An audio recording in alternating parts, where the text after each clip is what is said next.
Hey, how's it going? I put together a bit of a summer reading list, a summer syllabus, if you will, of required reading. I have 1, 2, 3, 4, 5, 6, 7, 8, 9, 10 works that I either plan to use as a guide, to read, to learn from, to help inspire my writing process and get more in touch with my creative being, if you will, this summer, primarily because I am in the midst of a few things.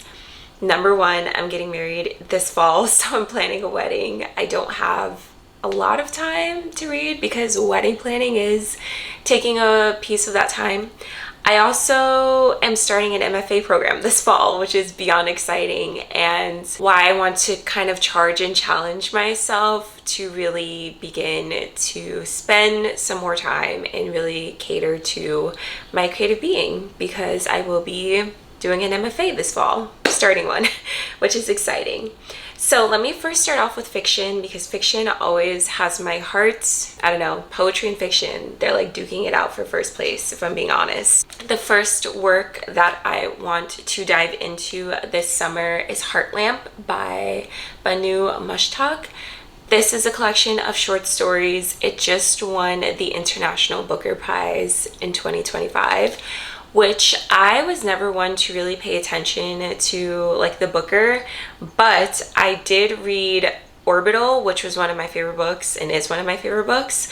So I'm really excited to read this one. This is translated by Deepa Bhashti, and it is a collection of short stories that all center around women's experience living in India. It's all about the caste system, patriarchy, any like religious constraints that these women are facing in their society, how they navigate them, how they find community, and just kind of themselves and their identity. So I love Melissa. She was kind of reading the Booker Prize shortlist. I don't remember her reading this one. I'm excited for this because the writing was blurbed to be tender, sharp eye for nuance, with a deep contextual understanding of patriarchal institutions and with sympathy to the modern realities of contemporary Muslim women. I love books that are just very slice of life, contemplative,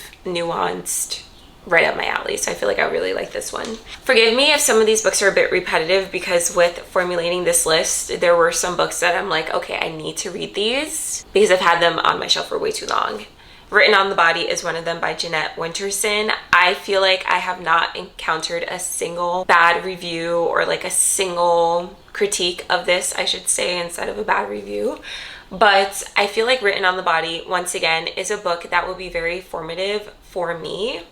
I personally tend to focus a lot on the body as a metaphor, and it means to be occupying a body, living in a body, navigating life, and I am really, really curious to see how Jeanette Winterson explores the body as a means of passion and desire, which is what this is about. What compels us to see love stripped of cliches and categories, as a phenomenon as visceral as blood and organs, bone and tissue, and as strange as an undiscovered continent. Once again, obsessed. I typically like to read a bit of a summer ween, if you will, a bit of a summer ween piece. I am a certified chicken though, like I get really frightened easily. However, I do like something about like the grotesque and literary horror.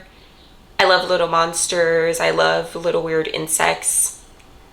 Fictionally, I better not see one in my apartment or I'm gonna cry.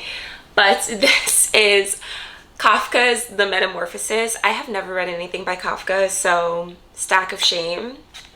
And I am so excited to read this tiny piece that I know will contemplate, once again, kind of the grotesqueness of being alive. So if you don't know what this is about, one day a man wakes up and he is a cockroach and it's kind of his musings, wonderings, revelations within that experience. One morning, wakes up to find himself transformed into some sort of monstrous insect. Sorry, it didn't say cockroach, but that's like the meme.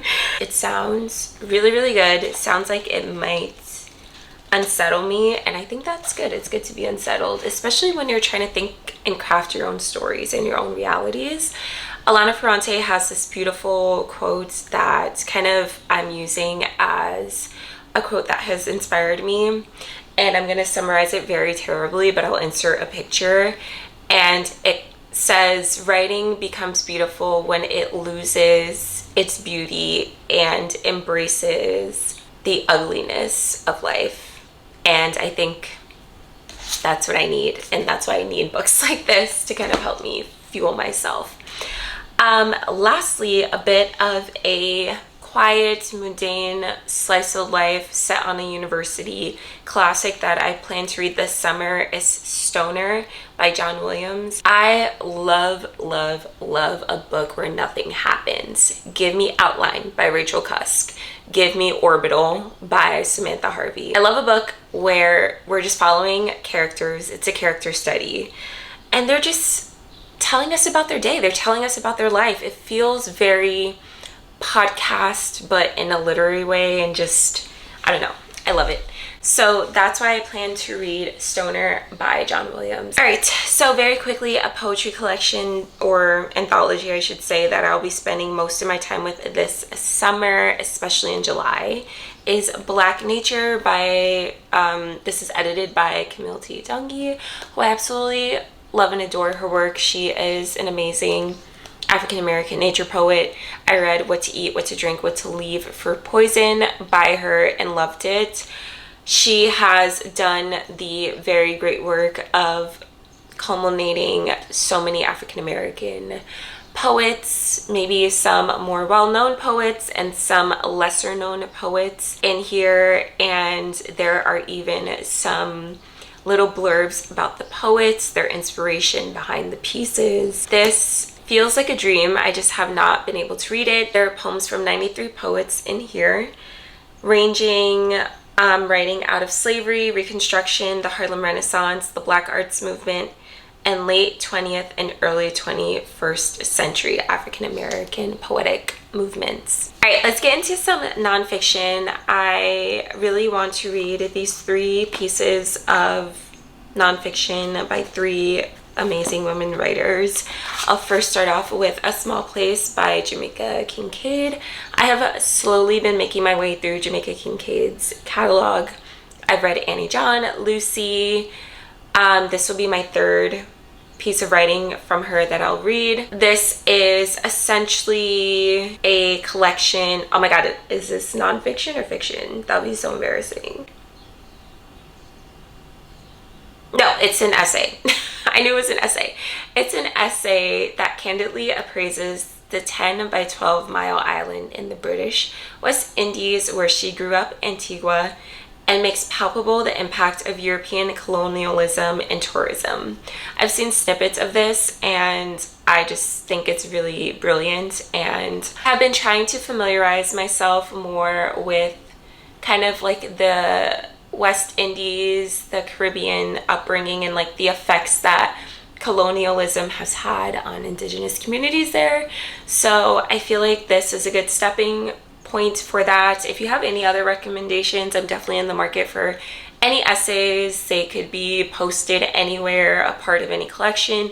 Just let me know, because like I said, this is something that I have kind of been interested in from a more historical like context and lens. Not necessarily something I plan on writing about, but just something to be aware of and to know, which I feel like is very glossed over in traditional American social studies classes. So yeah. Also, this is a book that has been on my TBR for years at this point. I don't know why, I just kind of forget about it, which is insane because it's Toni Morrison's Playing in the Dark. I have recently just started reading Toni Morrison's essays. I also have The Source of Self-Regard, but I've read The Memory of Water, I believe is the name of it, or The Sight of Memory I'll insert a picture here and I'll link the essay that she wrote. Phenomenal, all about like memory and place and names and heritage and lineage and the role that water has of that. Phenomenal. Cannot wait to read this, which I know to be a critique of classic American literature and its use of blackness as a trope, but it perpetuates racism. And I just recently, when I heard Ocean Vuong speaking about his book, he mentioned the critique of Toni Morrison's Sula, which I'll also link down below. And I found that very, very interesting because, you know, as someone who was not alive while Toni Morrison was like editing and critiquing and writing her major works, I feel like this is important foundational reading to better understand and contextualize her novels. Lastly, A Room of One's Own by Virginia Woolf, another repeat offender, unfortunately, on my TBR list. But I also have been really meaning to get around to this. I just haven't. I'm excited for this because I'm someone who really often thinks about space as someone who grew up as an only child. I'm very used to having my own space and creating it and really cultivating it to feel like an accurate reflection of me. I know that this has to do with a fictional sister that Woolf imagines of Shakespeare with the same talent, same genius, but whose legacy is different. And we can understand that it's because she is a woman. This imaginary woman never writes a word and dies by her own hand, her genius unexpressed. If only she had found the means to create, argues Woolf, she would have reached the same heights as her immortal sibling. I've also been kind of dealing with like a creative angst in the sense of like when you are in a flux in periods where you are unable to create, the tension that brings inside of you and the sense of like urgency and anxiety almost that you feel because you're not creating, and what that can do has me really interested in this as well. So two kind of guides, I want to say, for myself that I plan on reading that will help me experiment with poetry, because I like to do a challenge where I challenge myself to write a poem a day. We're gonna start, I'm not sure if I want to do it in July or August, and I'll explain mine in just a second. These two might overlap, they might not. The first one is Finger Exercises for Poets. This is by Dorianne laux. I'm definitely butchering that. My dear friend Isabel, who is a fantastic, phenomenal poet herself, posted this on her story and I said, I need that immediately. This is all about craft. So generative exercises to kind of help you tap into different forms of poetry, get a further insight into famous poets. Like I just saw Frank O'Hara is mentioned in here. William Carlos Williams. So it's like the discrete line, look at the thing, the brilliance of a simple line. Amazing. And I'm so excited for this. And my main project this summer is The Artist's Way by Julia Cameron. I feel like I've seen so many videos, but primarily one of my friends, Brittany, who is another creative, I will plug her down low, is a phenomenal just like artist, poet. She has a poem club too, which you guys should check out. Super cool. She's kind of the first person I saw to document her experience with this, but this has been around forever.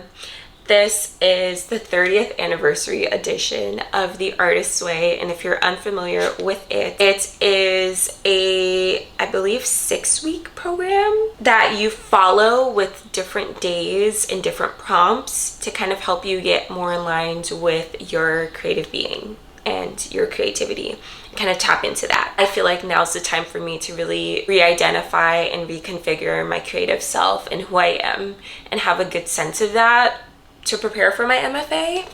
So that's what I plan to do. And I definitely have been thinking of doing a vlogging series where I document my experiences with the Artist's Way and post them here on YouTube for you guys. There are artist dates that you have to do, different journal reflections, prompts. She's really big on morning pages. I do feel like there is a spiritual aspect to creativity. Not everyone feels this way, but it's kind of my own personal philosophy. And I feel like anytime my intuition is blocked or anything like that, it's harder for me to create. So I really just want to get to the root of it, and there is a magic that comes from a routine and from structure, and I'm excited to use this as a guide to help me get there. So that was my summer syllabus. Let me know what you plan to do this summer. What are you reading? What are you writing? What are you listening to? What are you watching? Let's have a conversation in the comments. I look forward to seeing you in the next video. Bye.